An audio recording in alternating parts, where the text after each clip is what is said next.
پاکستان دنیا میں امن کا ضامن بن گیا، ایران کا مذاکرات کا اگلا دور پاکستان میں ہی کرنے پر اصرار۔ ذرائع کا کہنا ہے ایرانی قیادت کو پاکستان کے سیکیورٹی انتظامات پر بھروسہ، پہلے دور میں کیے گئے اقدامات سے بھی مطمئن۔ امریکی خبر ایجنسی اے پی کا دعویٰ ہے مذاکرات کا دوسرا دور جلد ہی اسلام آباد میں ہو سکتا ہے۔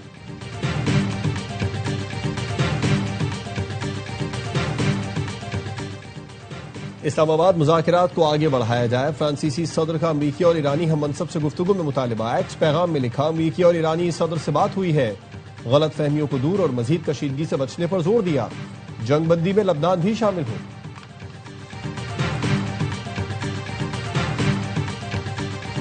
تاریخ کی درست سمت میں کھڑے ہونے کو تیار ہیں، چینی صدر کا اعلان، کہا ہمیں جنگل کے قانون کی مخالفت کرنی چاہیے، کسی ملک کی خود مختاری میں مداخلت ناقابل قبول ہے۔ چینی صدر نے مشرق وسطی کے لیے 4 نکات ویژن پیش کر دیا۔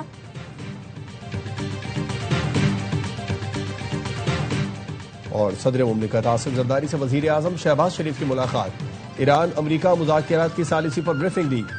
صدر مملکت نے سفارتی اقدام کو کامیاب بنانے میں انتھک کوششوں پر وزیر اعظم کی تعریف کی، نائب وزیر اعظم فیلڈ مارشل اور ریاستی اداروں کی کاوشوں کو بھی سراہا۔ امریکہ کی ناکہ بندی کے بعد آبنائے ہرمز سے چینی جہاز گزر گیا۔ شپنگ ڈیٹا کے مطابق گریٹ سٹاری نامی چینی جہاز سب سے پہلا جہاز ہے جو ناکہ بندی کے بعد آبنائے ہرمز سے گزرا۔ امریکی صدر ٹرمپ نے سوشل میڈیا پر بتایا آبنائے ہرمز سے گزشتہ روز 34 جہاز گزرے ہیں، یہ بے وقوفانہ بندش کے بعد سے سب سے بڑی تعداد ہے۔ امریکی صدر ٹرمپ کے حکم پر آبنائے ہرمز کی امریکی فوجی ناکہ بندی جاری۔ امریکی اخبار وال اسٹریٹ جرنل کے مطابق 15 سے زائد امریکی جنگی جہاز آپریشن کی معاونت کے لیے موجود ہیں۔ خلیج فارس، خلیج عمان اور بحیرہ عرب کے حصوں میں پابندیاں نافذ ہیں۔ برطانوی میری ٹائم کے مطابق ایرانی بندرگاہوں اور ساحلی علاقوں کے لیے سمندری رسائی محدود ہو گئی ہے۔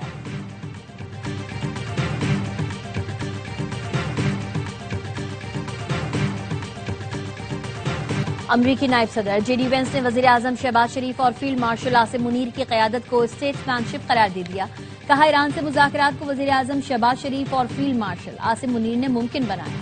امریکی نشریاتی ادارے سے انٹرویو میں ان کا کہنا تھا جنگ بندی کا سارا کریڈٹ پاکستانی وزیر اعظم اور فیلڈ مارشل کو جاتا ہے۔ اسلام آباد مذاکرات میں کافی پیش رفت ہوئی، ایران ہمیں مطمئن نہ کر سکا، گیند اب تہران کے کوچ میں ہے، ریڈ لائنز واضح کر چکے ہیں، بتا دیا ہے جوہری مواد کو ایران سے باہر نکلتے دیکھنا ضروری ہے، اگلا قدم تہران کے فیصلے سے مشروط ہے، دیکھتے ہیں وہ ڈیل کرتا ہے یا نہیں۔ وزیر اعظم شہباز شریف کے غیر ملکی دورے کے پروگرام میں تبدیلی، حکومتی ذرائع کے مطابق وزیر اعظم اب سعودی عرب اور ترکی کے ساتھ قطر بھی جائیں گے۔ نائب وزیر اعظم اور وزیر خارجہ اسحاق ڈار اور دیگر حکام بھی ساتھ ہوں گے۔ آبنائے ہرمز کی سیکیورٹی کو کوئی فریق خطرے میں نہیں ڈال سکتا، قطری وزارت خارجہ کے ترجمان ماجد الانصاری نے کہا ہے آبنائے ہرمز کھولنے کے لیے کوئی پیشگی شرط نہیں ہونی چاہیے، اپنے شراکت داروں کے ساتھ رابطے میں ہیں تاکہ اس راستے کو کھلوا کر عالمی نقصانات کو روکا جا سکے۔ ترجمان نے واضح کیا قطر کو پاکستان میں مذاکرات کے نئے دور کی تصدیق کا انتظار ہے۔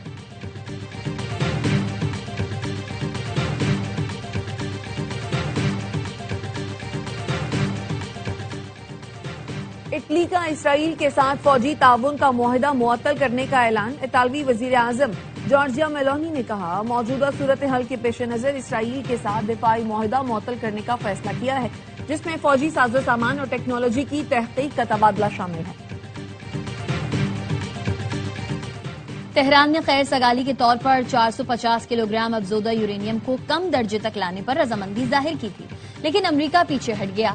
ایرانی پارلیمنٹ کے ڈپٹی اسپیکر علی نیگزاد کا کہنا ہے امریکہ اور سعودی عرب کی شراکت سے یورینیم افزودگی کم کرنے کے لیے ایک کنسورشیم تشکیل دیا جانا تھا، مگر بعد میں امریکہ نے معاہدہ ختم کر دیا۔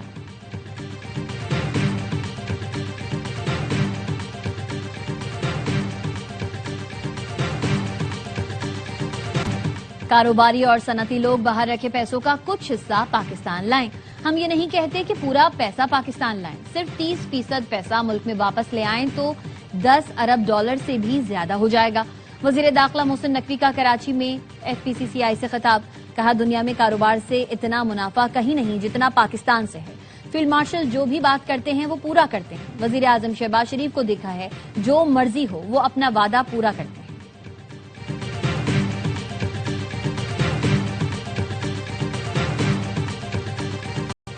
وزیر اعلیٰ پنجاب کا گندم کے کاشتکاروں کو 6 ارب روپے کا باردانہ مفت دینے کا اعلان۔ رجسٹرڈ کاشتکاروں کو خریداری مرکز سے فی ایکڑ 10 بوریاں ملیں گی۔ کاشتکاروں سے 3,500 روپے فی من کے حساب سے گندم خریدنے کی ہدایت۔ مریم نواز کہتی ہیں زرعی ترقی کو پائیدار بنیادوں پر استوار کیا جا رہا ہے، کسان کو متاثر نہیں ہونے دیں گے۔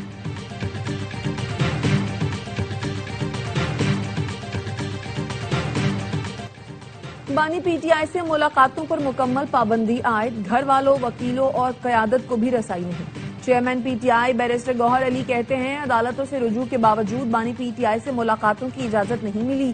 بانی سے ہفتے میں 2 ملاقاتوں کی روایت بھی ختم کر دی گئی، اب آدھے گھنٹے کی ملاقات بھی ممکن نہیں رہی۔ بشریٰ بی بی، اہل خانہ اور ڈاکٹر کو رسائی نہ دیے جانے پر تشویش ہے۔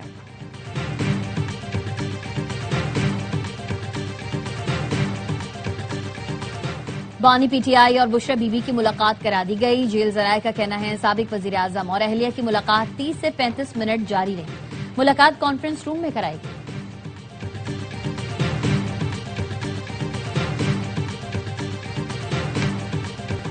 مقامی اور بین الاقوامی مارکیٹوں میں سونے اور چاندی کی قیمتوں میں اضافہ۔ پاکستان میں فی تولہ سونا 4600 روپے مہنگا ہو کر 4,99,962 روپے کا ہو گیا۔ بین الاقوامی مارکیٹ میں فی آؤنس سونا $46 مہنگا ہو کر $4,776 کا ہو گیا۔ پاکستان میں فی تولہ چاندی 326 روپے اضافے سے 8,260 روپے کی ہو گئی۔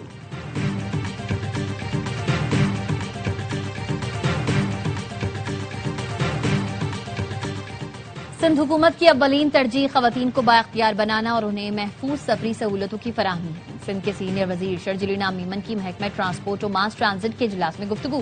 آئندہ مالی سال کے لیے ای وی، ہائیبرڈ اور ڈبل ڈیکر بسز کی خریداری کا فیصلہ۔ شرجیل میمن کا کہنا ہے سکھر اور حیدرآباد کی خواتین کو پنک سکوٹیز کی فراہمی خواتین کو بااختیار بنانے کی جانب اہم قدم ہے۔ پیپلز بس سروس آئندہ ہفتے سکھر تا شکارپور روڈ پر شروع کر دی جائے گی۔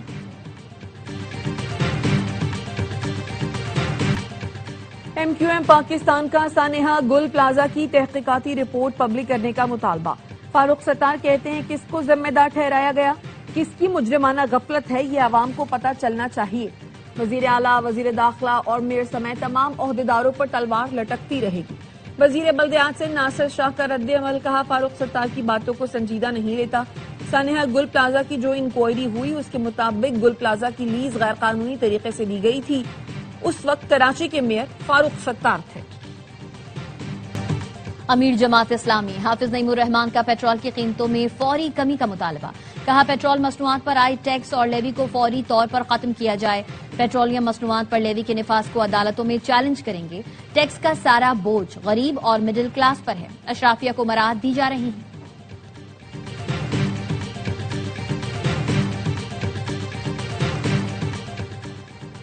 پورٹ قاسم پر پیٹرول اور ایل پی جی کے جہازوں کی آمد جاری۔ پورٹ قاسم فوٹکو ٹرمینل پر پیٹرول سے بھرے مزید 2 جہاز پہنچ گئے۔ ایم ٹی بورگان سے 42,418 ٹن موٹر آئل اور ایم ٹی لامو سے 57,650 ٹن پیٹرول پورٹ قاسم پہنچا۔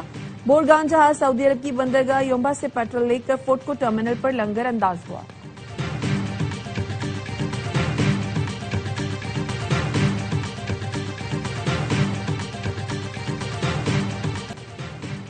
وزیر داخلہ محسن نقوی کی کراچی سے عراق تک فیری سروس کی فیزیبلٹی تیار کرنے کی ہدایت، کہا فیری سروس سے زائرین کو عراق جانے میں سہولت ملے گی۔ وزیر داخلہ کا کراچی میں پاکستان کوسٹ گارڈز ہیڈ کوارٹرز کا دورہ، یادگار شہداء پر حاضری دی، کوسٹ گارڈز کے شہداء کو خراج عقیدت پیش کیا۔ رواں سال کی دوسری قومی انسداد پولیو مہم کا دوسرا روز، ملک بھر میں 4,53,00,000 بچوں کو ویکسین پلانے کا ہدف مقرر کیا گیا ہے۔ پاکستان اور افغانستان میں انسداد پولیو مہم بیک وقت چلائی جا رہی ہے۔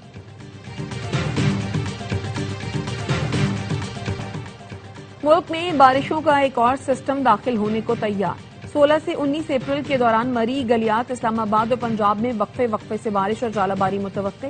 خیبر پختونخوا، گلگت بلتستان اور کشمیر میں موسلادھار بارش، پہاڑوں پر برف باری کا امکان۔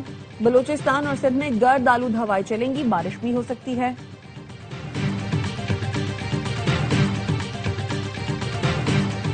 گردوارہ پنجہ صاحب حسن عبدال میں بیساکھی میلہ، 6,000 سے زائد ملکی و غیر ملکی سکھ یاتریوں کی شرکت۔ وزیر اعظم شہباز شریف کی پاکستان سمیت دنیا بھر کی سکھ برادری کو بیساکھی کی مبارکباد.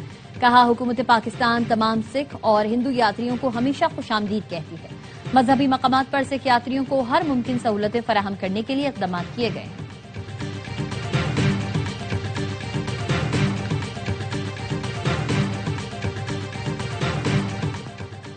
پی سی بی نے زمبابوے کے فاسٹ بالر بلیسنگ مجربانی پر 2 سال کی پابندی لگا دی. مجربانی 2 سال تک پی ایس ایل کا حصہ نہیں بن سکتے. فاسٹ بالر پر معاہدے کی خلاف ورزی پر پابندی لگائی گئی. مجربانی بغیر کسی ٹھوس وجہ کے لیگ چھوڑ کر چلے گئے تھے.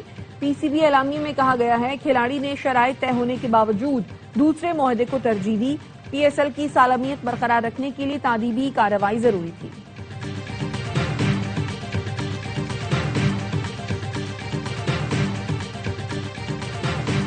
اور ہر لمحہ پرجوش PSL special Waseem Badami کے معصومانہ سوالات، باسط علی اور کامران اکمل کے جاندار تبصرے، شاہد ہاشمی اور نجیب الحسین کی ماہرانہ رائے، اداکارہ انم تنویر آج بنے گی مہمان، سامنا کریں گی دلچسپ سوالات کا.